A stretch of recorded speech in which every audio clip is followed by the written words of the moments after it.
এই মুহূর্তে পেট্রাপোল সীমান্তে আমাদের প্রতিনিধি টিটপ রয়েছে, সরাসরি তার কাছে চলে যাব। টিটপ, এই মুহূর্তে কি ছবি দেখতে পাচ্ছ? পেট্রাপোল সীমান্তে কতটা নিরাপত্তা জোরদার করা হয়েছে?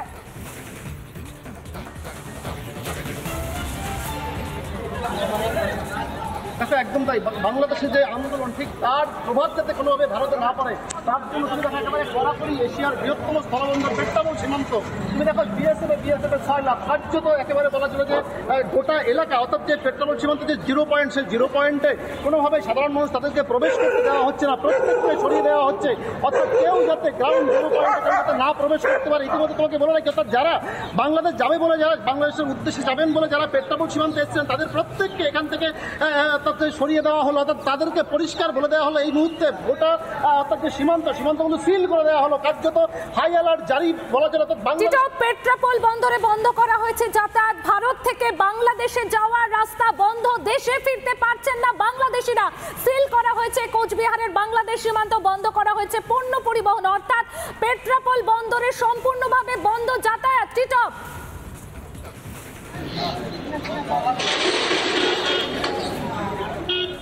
দেখো একদম সেই চিত্রটাই দেখাচ্ছি। শুধুমাত্র বিএসএফ তারা দাঁড়িয়ে রয়েছে, অর্থাৎ যারা যাওয়ার চেষ্টা করছেন প্রত্যেককে হচ্ছে না, কোনোভাবে কিন্তু বাংলাদেশে কিন্তু প্রবেশ করতে দেওয়া হচ্ছে না।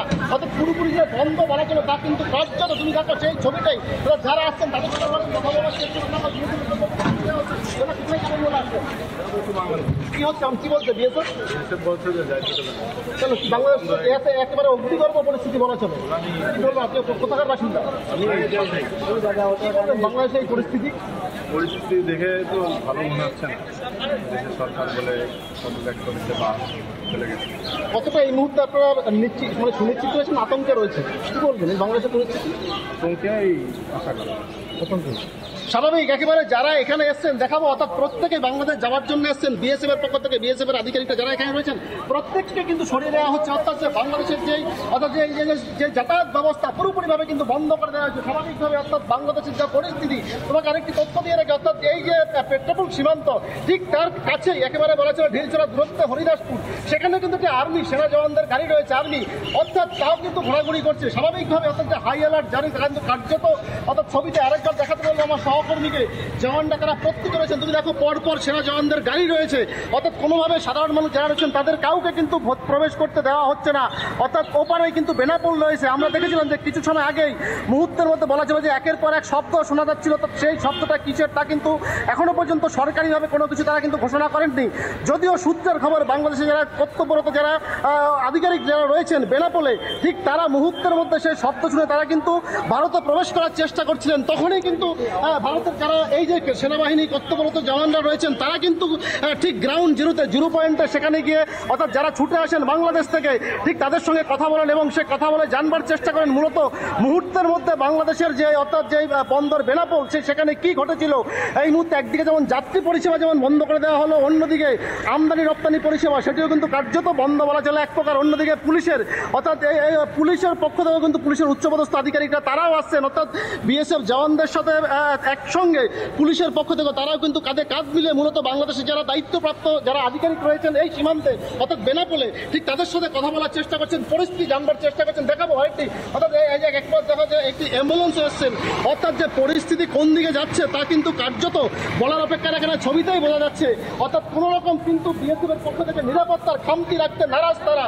অর্থাৎ ভারতে যাতে বাংলাদেশের যে ঝামেলা, সেই ঝামেলার আজ যাতে কোনোভাবে ভারতে না পড়ে তার জন্য কিন্তু বিএসএফ কার্যত বলা চলে এক প্রকার সতর্ক। অর্থাৎ অন্য সময়ের জন্য যা বিএসএফ এর আধিকারিক বা যারা থাকেন এখানে, আজকে তার থেকে প্রায় দ্বিগুণ বা তারও বেশি পরিমাণে বিএসএফ এর সংখ্যা বাড়ানো হয়েছে। আরও বেশ কিছু পরিমাণ বিএসএফ সূত্রে খবর, আরও বেশ কিছু বিএসএফ এর ফোর্স তারাও কিন্তু আসছেন। অর্থাৎ এই যে সীমান্ত এশিয়া যে বৃহত্তম স্থলবন্দর, এই স্থলবন্দরে এখান দিয়ে প্রচুর একদিকে যেমন যাত্রীরা তারা যেমন যাতায়াত করেন, এখান দিয়ে অন্যদিকে আমদানি রপ্তানি পরিষেবা দুদেশে। অর্থাৎ এই যে সঙ্গে থাকো, বোঝাই যাচ্ছে একদম কড়া পাহারায় বিএসএফ। আর এই মুহূর্তে আমরা মেকলিগঞ্জে যাব, যেখানে আমাদের প্রতিনিধি কিংসুক রয়েছে। কিংসুক, আমরা পেট্রাপোল সীমান্তে দেখলাম একদম অতন্ত্র প্রহরায় বিএসএফ, সেখানের কি ছবি, মেকলিগঞ্জের কি ছবি এই মুহূর্তে?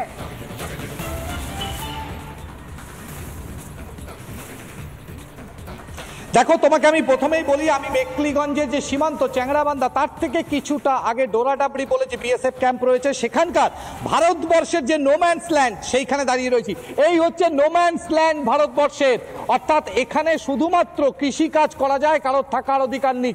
ঠিক তার ওপারে তুমি দেখতে পাচ্ছ যে কাটা তারের বেড়া, সেই বেড়ার ওপারে রয়েছে বাংলাদেশের ঝালঙ্গি জায়গা, অর্থাৎ যে বাংলাদেশ, সেই বাংলাদেশের ঝালঙ্গি জায়গা রয়েছে এবং আমি দাঁড়িয়ে রয়েছি নোম্যান্স ল্যান্ডে। বিএসএফ সূত্রে যা খবর রয়েছে, সম্পূর্ণরূপে অপারেশন অ্যালার্ট ঘোষণা করা হয়েছে, ফলে স্বভাবত কারণেই সেখানে পৌঁছে যাচ্ছেন একাধিক বিএসএফ এর যারা আধিকারিক রয়েছেন, তারা সেখানে ক্যাম্প করে থাকবেন বা যাদের যে ক্যাম্প আছে সেখানে থাকবেন। সম্পূর্ণরূপে সিল করে দেওয়া হয়েছে, সম্পূর্ণ বর্ডার বন্ধ করে দেওয়া হয়েছে, পণ্য পরিবহন থেকে শুরু করে সাধারণ মানুষের যাতায়াতের ব্যবস্থা নেই।